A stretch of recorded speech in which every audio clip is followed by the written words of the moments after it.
girl is still working on healing her diastasis, but I am getting there and I'm making progress, and I'm trying to make sure that I'm creating the appropriate amount of strength, function in the pelvic floor and in my core. Lord, I feel you. I feel you. Yes, I feel you.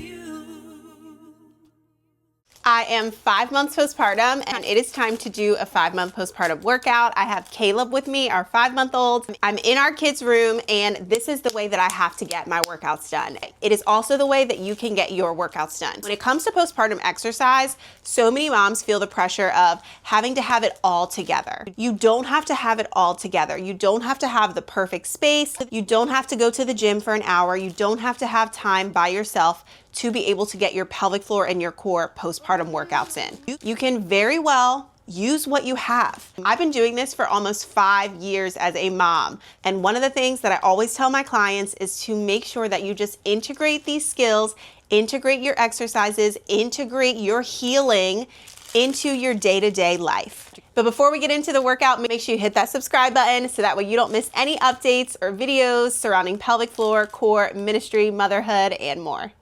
Starting exercises, especially during pregnancy and postpartum, always with diaphragmatic breathing. Diaphragmatic breathing is literally breathing with your diaphragm, your core, your pelvic floor, and all layers of the abdominal muscles. I like to practice diaphragmatic breathing now, being progressed at 5-month postpartum, on my knees. And when I'm practicing diaphragmatic breathing, I'm intentional of making sure that I am zippering up my abdominals, starting from the pelvic floor all the way up through every layer of my core into my pelvic floor and utilizing all of the muscles. So I'm not just sucking in, but I'm truly using every single muscle to do that diaphragmatic breath. Sometimes when it comes to diaphragmatic breathing, we need to change positions. So I decided to go to my hands and knees, as well as I knew I was going to likely work from here. Sometimes you can engage the lower and upper abdominals a little bit more when you change the position, as well as the obliques. In preparation for our next exercise, I practiced my diaphragmatic breathing before doing step up squats. So I like to include my baby and my kids when I'm doing workouts. And so doing something like this not only allows for me to start connecting to the glutes, but also to keep my baby engaged so I can actually get this workout done. Focus here is still diaphragmatic breathing, posture, and positioning. So I am making sure that my weight is in my heels when I'm doing this deep squat. As I'm coming up, I'm exhaling, and as I'm coming down, I'm doing my inhale. So that exhale on the diaphragmatic breath should always be at the highest point of exertion. Really focusing on those obliques today as I'm doing these squats. So with that exhale, every diaphragmatic breath, I'm focusing on lifting up using the obliques more. Now we get into this more kneeling position to do a modified kneeling squat with a hinge back. This is definitely more advanced, because in order to be able to do this safely, you need to make sure that you have good core connection and that you are not coning and doming in the abdominals. While I do still have about a 2-finger diastasis, I have good control over my abdominals, so that way I'm not coning and doming, and I'm able to close those abdominals as I'm doing this workout. This was definitely a killer, a quad burner, and also just more challenging on the core. Now we're bringing the hands behind the head, still resetting with that diaphragmatic breath, getting all layers of the core engaged. And now I'm going to add a little crossbody twist as I do that modified kneeling squat. So I'm sitting back into those heels with my glutes, and then I'm using my core and my glutes to lift up. So this is a great glute and core workout. As always, we are adding in that diaphragmatic breath. If you have not mastered diaphragmatic breathing, I highly encourage you to check out the diaphragmatic breathing course, so that way you can feel stronger when you're doing these exercises. We're back in that hands and knees position. Wanted to target those outer glutes and hips. Exhaling as I'm lifting the leg up and inhaling as I'm lowering down. Again, always including my baby, especially when he starts to get fussy. This is the best way to try to get these workouts in. Again, including your kids always.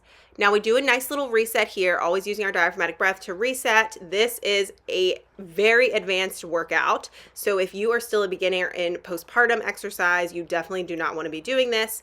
The goal here is that we started with a hover, and now I have gradually progressed to be able to do a glute kickback to the ceiling. and adding that hover into the glute kickback. So the sequence goes diaphragmatic breath, inhale, exhale as you lift up, glute kickback, and then a stronger exhale as you hover. So we're actually holding that exhale a little bit more than we normally would, and you're trying to keep that engagement in the deep core as you are doing the exercise. Now, you are not holding on to pelvic floor tension while you're doing these. The goal is to be isolating the deep core. Then we come to standing. This is one of my favorite deep core, lower core abdominal workouts, especially when it comes to healing diastasis. I had to hold my baby, so I decided to alternate each side. And the goal here is to make sure that I'm not compensating with my back or arching or tucking my hips under, but really just using my core to lift my legs. You can see the emphasis and focus I have on my posture and not totally like shifting and falling over as I'm lifting up my legs. I am very attentive to my posture, making sure that my rib cage is stacked over my pelvis, and I am solely using my core to lift my legs. It is not my quads doing the work, it is my core. And then some baby snuggles. You always need to take those little breaks, and don't feel the pressure to like have to keep going through as you're doing your workouts. Like, take the breaks, and when you're taking those breaks, be focused on your diaphragmatic breathing, your posture, your positioning always. Again, isolating the core here. This is one of the best ways that you can really connect to the deep core, is to just by being attentive and adding in that diaphragmatic breath. Last workout for the day is coming into that squat lunge combo. So you need to take these exercises slow until you get your balance, your stability, and control. But again, adding that diaphragmatic breath, inhale as I lower and exhale as I come up, using the power from my core. I did 2 sets of each workout for about 10 to 12 reps on each side. Feel free to rewind and pause this video so you can actually try to go through these exercises appropriately. So you can see I just did a quick 15 to 20 minute workout with my baby.